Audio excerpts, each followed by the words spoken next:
नमस्कार, स्वागत है आप सभी का tutorial classes study for all English grammar part 22 के अंदर। हम सभी ने नाउन, प्रोनाउन और वर्ब अभी हम कर रहे हैं।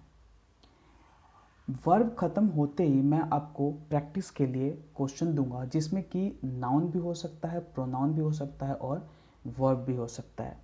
रीज़न इसके पीछे ये है कि कहीं भी आप एग्ज़ाम में बैठोगे तो वहाँ पे आपको सिर्फ नाउन नहीं आएगा, ना ही प्रोनाउन आएगा और ना ही अकेले वर्ब आएगा। कहीं से भी आ सकता है। जो भी आपने ग्रामर में पढ़ा है, जो भी एक इंग्लिश लैंग्वेज में बेसिक नॉलेज होनी चाहिए, क्वेश्चन आपसे पूछा जा सकता है। तो उसके साथ आप डील तभी कर पाओगे जब आप पहले से ही तैयार रहोगे कि कुछ भी आ सकता है, ताकि आप सब मिक्स करके आप उस चीज़ को एनालाइज कर सको एक पर्टिकुलर क्वेश्चन को। तो एक बार मैंने स्टार्ट किया था कि नाउन के क्वेश्चन आपको मैंने दिया था, प्रैक्टिस करवाया था, लेकिन मुझे रियलाइज़ हुआ कि ये सही नहीं है। एक बार नाउन प्रोनाउन वर्ब हो जाए, इसके बाद मैं आपको मिक्स प्रैक्टिस करवाऊंगा। तो चलिए स्टार्ट करते हैं। स्टार्ट करने से पहले हम लोग ये देख लेते हैं कि पहले हमने क्या किया हुआ है। वर्ब हम कर रहे हैं जिसमें इंट्रोडक्शन वाला पार्ट हो चुका है, जिसमें मैंने आपको बताया था कि वर्ब होता क्या है, और वो अभी तक आप लोग वाकिफ हो चुके होंगे कि actual what is verb and what is the importance of this verb in the English language. Next transitive verb हमने कर लिया है। इन transitive verb number and person की किस तरीके से वर्ब जो है एग्री करता है एक पर्टिकुलर सब्जेक्ट के साथ। अगर हमारा सब्जेक्ट अगर फर्स्ट पर्सन अगर है तो किस तरीके से वो एग्री करेगा। जिस तरीके से मैं एग्जांपल एक देता हूँ कि ही डज हिज वर्क, ये मैं एक आपको एग्जांपल देता हूँ। तो इस एग्जांपल में मैं ये कहना चाह रहा हूँ कि इस नंबर एंड पर्सन में हमने यही पढ़ा था कि अगर ही थर्ड पर्सन है, ही क्या है हमारा थर्ड पर्सन, और इस थर्ड पर्सन के साथ जो वर्ब आएगा वो क्या आएगा, सिंगुलर आएगा कि प्लूरल आएगा, ये आएगा सिंगुलर। और इसी में हमने ये डिस्कस किया था कि जिस तरीके से ही जो है यहाँ पे एक थर्ड पर्सन सिंगुलर है, तो वर्ब भी क्या आएगा आपका सिंगुलर आएगा।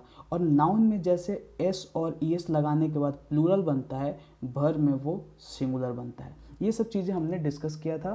तो अगर आपको इसमें कहीं भी डाउट है तो आप पिछली वीडियोस देख सकते हैं। अगर मैं यही बताने लग गया तो हमारा टाइम वेस्ट होगा।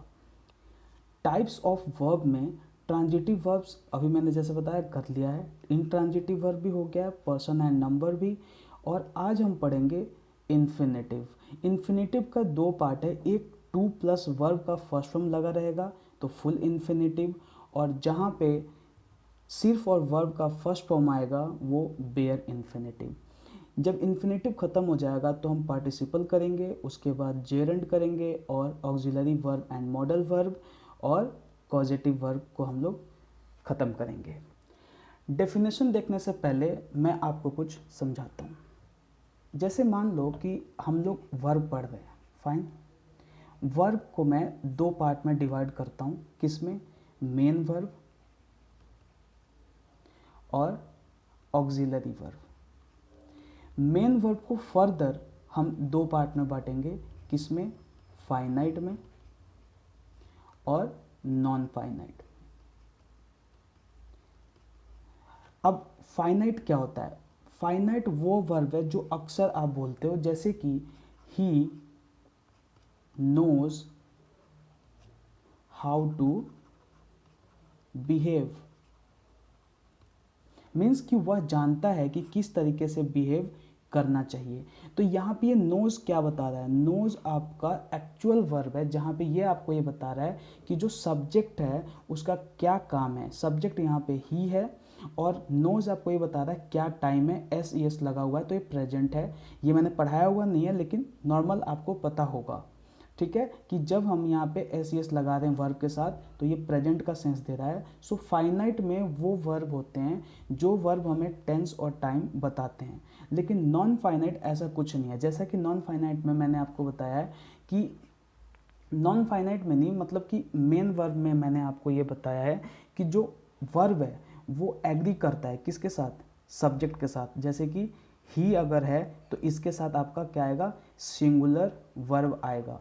ये मैंने कहा है कि ये आपको याद रखना है, या समझ गए होंगे आप कि किस तरीके से ही जो है एक थर्ड पर्सन है और इसके साथ सिंगुलर वर्ब आएगा बिकॉज ये सिंगुलर है। ऐसे ही आई के साथ क्या आएगा, प्लूरल वर्ब आएगा। तो नॉन फाइनाइट में ऐसा कुछ नहीं है। नॉन फाइनाइट वो वर्ब है जो कि पर्सन या फिर सब्जेक्ट के साथ वो एग्री नहीं करता है। जैसे कि इसमें नॉन फाइनाइट को भी हम 3 भाग में बांटते हैं। जैसे कि एक होता है इन्फिनेटिव, फिर होता है जेरंड और पार्टिसिपल। इस इन्फिनेटिव में भी आपको मिलेगा एक कि टू के साथ वर्ब का फर्स्ट फॉर्म, और एक होगा जिसके साथ सिर्फ वर्ब का फर्स्ट फॉर्म। और जेरंड में आप देखोगे कि एक वर्ब के साथ आईएनजी लगा हुआ है, और पार्टिसिपल में भी देखोगे कि वर्ब के साथ आईएनजी लगा हुआ है और एक वर्ब का थर्ड फॉर्म है। लेकिन आप यहाँ पे क्वेश्चन राइज होता है कि ये जेरंड के साथ भी v plus i n g है और पार्टिसिपल में भी v plus i n g है, ऐसा क्यों? V plus i n g का मतलब है जैसे स्लीपिंग, तो स्लीप के साथ आई एन जी लगा हुआ है, उसी तरीके से यहाँ पे भी v plus i n g. तो उस वक्त मैं आपको एक्सप्लेन करूँगा कि क्यों, क्या डिफरेंस है जेरंड और पार्टिसिपल के बीच। तो चलिए स्टार्ट करते हैं। अब आप समझ गए होंगे कि इस वर्ब को किस तरीके से हम लोग एक, आप रिवाइज भी कर सकते हो इस तरीके का फ्लो चार्ट बना के कि वर्ब का है एक मेन और एक ऑक्सिलरी वर्ब। ऑक्सिलरी वर्ब में क्या हो जाता है हमारे पास, एक तो होता है मॉडल, जैसे कि कैन, कुड, ये सब क्या है, ये आपके ऑक्सिलरी वर्ब हैं। और एक होता है प्राइमरी। प्राइमरी में क्या क्या हो जाता है, जैसे कि इज, आर, एम, ये सब क्या है, ये आपके प्राइमरी ऑक्सिलरी वर्ब हैं। अब आइए डेफिनेशन को हम लोग देखते हैं। The infinitive is the base form of verb which does not agrees with the subject and tense. अभी मैंने आपको बताया था कि किस तरीके से हम लोग नॉन फाइनाइट को वहाँ पे हम लोग समझ सकते हैं कि इस सेंटेंस में ये नॉन फाइनाइट की तरह यूज़ हुआ है। और base form of verb like verb का फर्स्ट फॉर्म, जैसे गो का क्या है, ये गो क्या है, वर्ब का बेस फॉर्म है। उसी तरीके से वेंट क्या है, वेंट इसका सेकंड फॉर्म है, पास्ट है। इस तरीके से गॉन क्या है, गॉन आपका वर्ब का थर्ड फॉर्म है, ये आपका पार्टिसिपल है। ठीक है, यहाँ पे देखो सोना, सोना का मतलब क्या होता है, टू स्लीप, ना कि स्लीप। कोई आपसे पूछ दे कि सोना का इंग्लिश क्या होता है, तो मैक्सिमम लोग क्या बोलते हैं, स्लीप। नहीं, सोना का मतलब होता है टू स्लीप। जैसे कि मैं सोता हूँ, मैं सोता हूँ का आई स्लिप करोगे तो यहाँ पे स्लिप की हिंदी क्या है, सोता, मैं सोता हूँ। सो आप स्लिप का मतलब सोता कह सकते हो लेकिन सोना नहीं कह सकते हो। इसी तरीके से रोने का क्राई गलत है, टू क्राई सही है। गाना सिंग गलत है, टू सिंग सही है। आई वॉन्ट टू स्लीप, मैं सोना चाहता हूँ, और आई स्लीप एट 9 PM। यहाँ पे आपको मैं एक्सप्लेन करना चाहूँगा कि किस तरीके से ये टू स्लीप जो है ये नॉन फाइनाइट है। अच्छा, अभी मैंने आपको बताया कि जो ये वांट है, यहाँ पे ये वो चीज़ बताएगा कि इस सेंटेंस का टाइम क्या है या टेंस क्या है। जैसे कि आई वांट, ये यहाँ से बता रहा है कि जो सब्जेक्ट है आई, ये बताना चाह रहा है कब, प्रेजेंट में। यही हो जाता वांटेड तो हो जाता past. So I want to sleep, तो जो वर्ड, जो वर्ब तुम्हें टाइम या टेंस बताए वो तो होगा तुम्हारा मेन वर्ब। ये स्लीप भी तो एक वर्ब है, लेकिन यहाँ पे ये टाइम या टेंस कुछ नहीं बता रहा है। यहाँ पे जस्ट ये क्या बता रहा है कि वो सोना चाहता है। सो पहली बात कि सोना लगा हुआ है, ना लगा हुआ है, और ये मेन वर्ब का काम इसलिए नहीं कर रहा है क्योंकि ये प्रेजेंट या पास्ट या फ्यूचर नहीं बता रहा है। सो यहाँ पे टू स्लीप क्या होगा हमारा, नॉन फाइनाइट। नॉन फाइनाइट में क्या होगा, infinitive, because according to the definition to plus first form of verb is an infinitive. I sleep at 9 PM। यहाँ पे तो सिंपल है कि जो ये स्लीप है ये एक प्रेजेंट इंडेफिनिट जो टेंस होता है, आई स्लीप यहाँ पे यूज़ हुआ है और इसके बाद कोई ऐसा वर्ब नहीं है जिसे हम बोल सकते हैं कि यहाँ पे इन्फिनेटिव की तरह या फिर नॉन फाइनाइट वर्ब यूज़ हुआ है। नॉन फाइनाइट इन्फिनेटिव में आपको कंफ्यूज नहीं होना है। नॉन फाइनाइट अभी मैंने बताया था थोड़ी देर पहले कि नॉन फाइनाइट के 3 पार्ट हैं, एक है इन्फिनेटिव, एक है जेरंड और तीसरा कौन सा है, पार्टिसिपल। ठीक है, तो इसमें आपको कंफ्यूज नहीं होना है। नॉन फाइनाइट अगर मैं कह रहा हूँ तो मैं उस नॉन फाइनाइट में इन्फिनेटिव को भी ले रहा हूँ, जेरेंट को भी, पार्टिसिपल को, लेकिन अभी पर्टिकुलरली हम इन्फिनेटिव पढ़ रहे हैं इसीलिए मैं इन्फिनेटिव को लेकर चलूँगा। She wants to sing a Punjabi song. She sings Punjabi songs, इसमें क्या डिफरेंस है, वह एक पंजाबी गीत गाना चाहती है।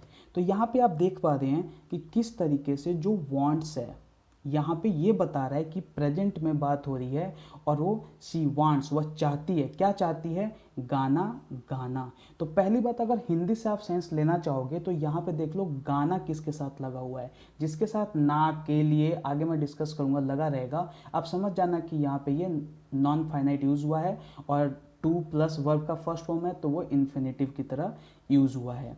सो यहाँ पे टू सिंग आप देख सकते हैं कि कोई ऐसा, और यही अगर आप इंग्लिश के साथ लिंक करोगे, लिंक आपको दोनों के साथ करना है बिकॉज आपका मदर टंग हिंदी है तो आपको रिलेट करके पढ़ना ही पड़ेगा। So she wants to sing, तो यहाँ पे टू सिंग क्या है आपका, एक नॉन फाइनाइट है because from here we can not conclude anything like this wants use as a main verb, so here to sing is not using as a main verb, it is like non-finite. so she sings Punjabi song, यहाँ पे आप देख पा रहे हैं कि sings यहाँ पे मेन वर्ब है और नॉन फाइनाइट कहीं पे भी यूज नहीं हुआ है। अब देखो यहाँ पे आपको कुछ चीज़ें ध्यान में रखना है, जैसे क्रिया के साथ कर लग गया, कहने का मतलब है I am very happy to meet you, मैं तुमसे मिलकर बहुत खुश हूँ। यहाँ पे आप देख रहे हो मिलकर, मतलब कि वर्ब के साथ कर लगा हुआ है। तो यहाँ पे आप कभी भी अगर दिमाग में आपको आता है कहीं पे कुछ इंग्लिश बोलना है, लिखना है और वहाँ पे मिलकर है तो आप समझ जाना कि मुझे इन्फिनेटिव का यूज़ करना है। So I am very happy to meet you, तो यहाँ पे आप देख पाते हैं किस तरीके से टू प्लस वर्ब का फर्स्ट फॉर्म यूज हुआ है एज अ इन्फिनेटिव। क्रिया प्लस ने वाला, the prime minister is to depart for Pakistan, प्रधानमंत्री पाकिस्तान के लिए प्रस्थान करने वाले हैं। तो इसका आप देख रहे हो कि यहाँ पे क्रिया प्लस ने वाला मतलब प्रस्थान करने वाले, the prime minister is to depart for Pakistan. आप लोग को ये ध्यान रखना है कि किस तरीके से हम लोग यूज़ कर रहे हैं इन्फिनेटिव का जब हमारे पास क्रिया प्लस कुछ एड ऑन आ जा रहा है। एड ऑन का मतलब है कि जैसे क्रिया है, वर्ब है और उसके साथ ने वाला है।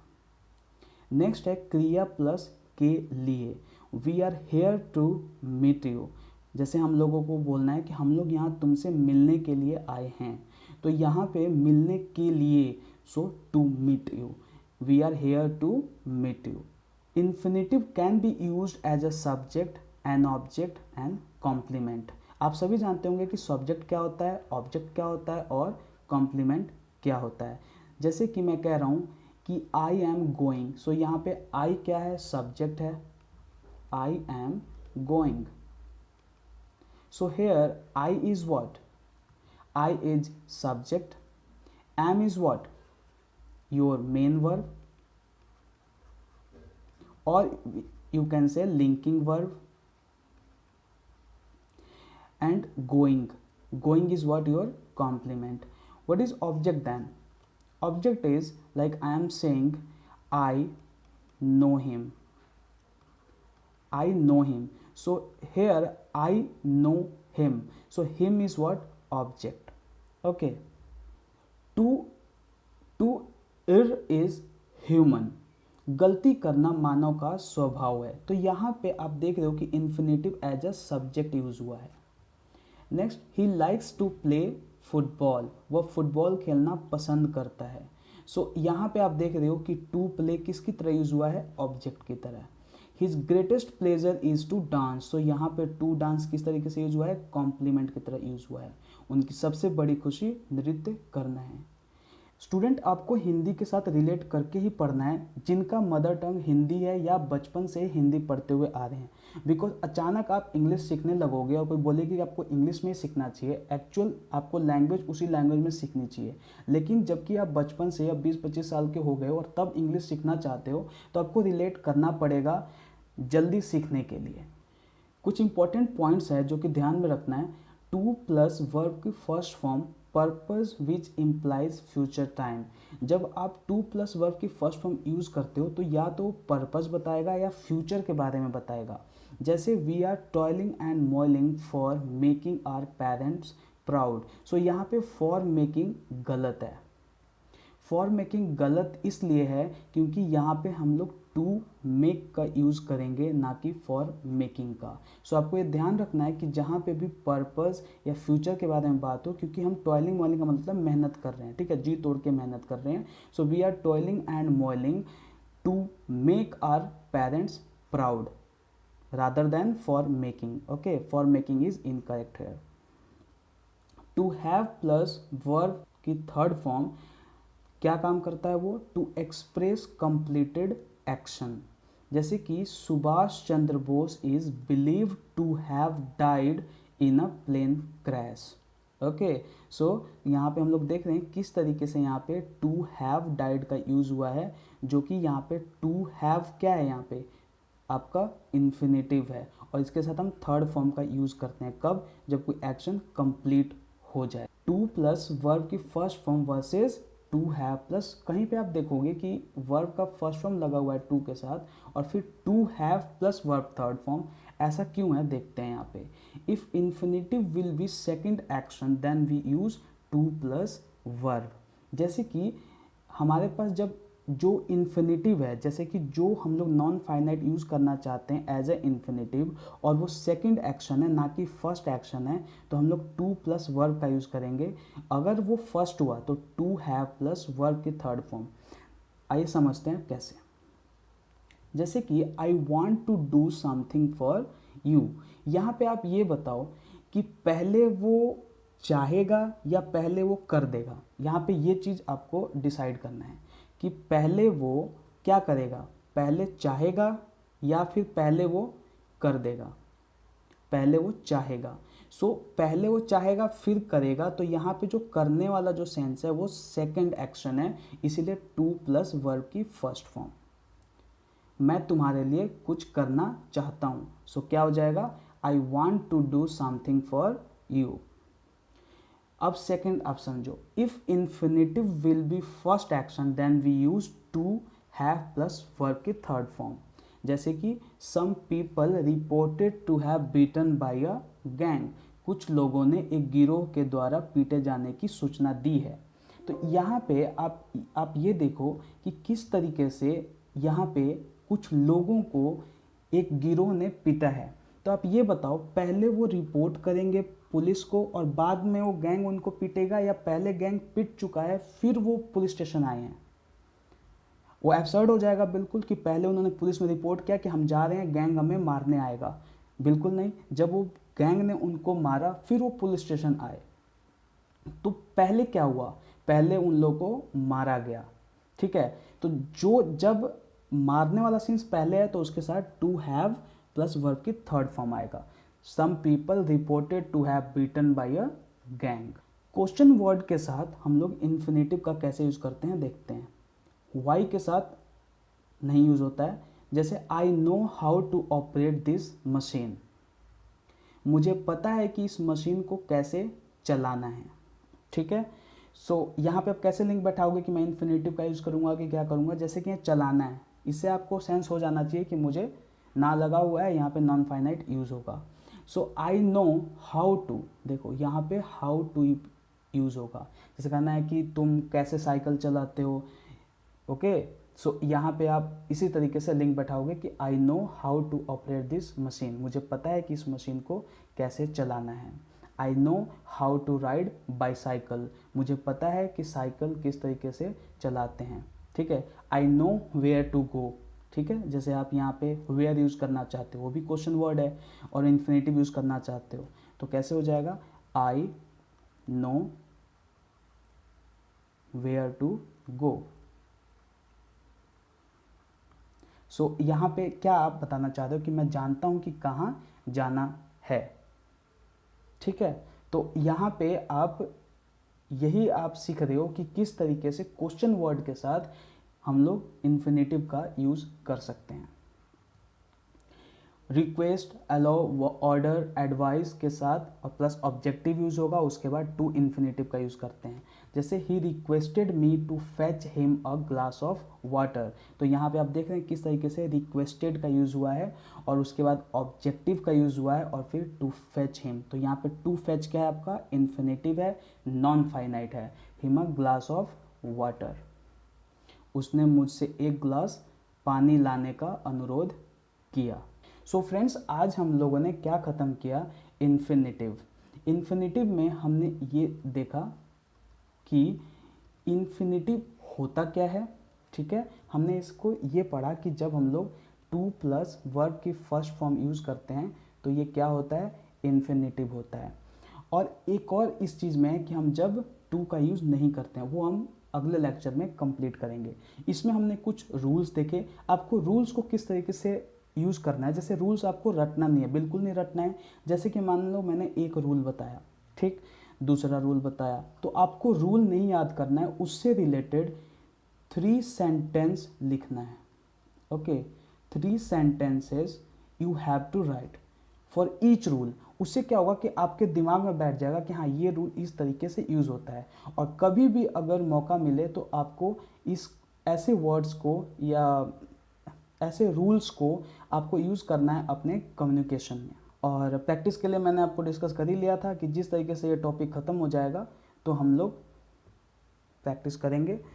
सो आज के लिए इतना ही। अगर आपको ये लेक्चर पसंद आया तो लाइक कीजिए, शेयर कीजिए और सब्सक्राइब भी कर लेना ताकि आपको टाइम से वीडियो मिलती रहे, और बेल बटन को प्रेस कर लेना, इससे आप अपडेट रह पाओगे और टाइम टू टाइम नोटिफिकेशन मिलती रहेगी। धन्यवाद।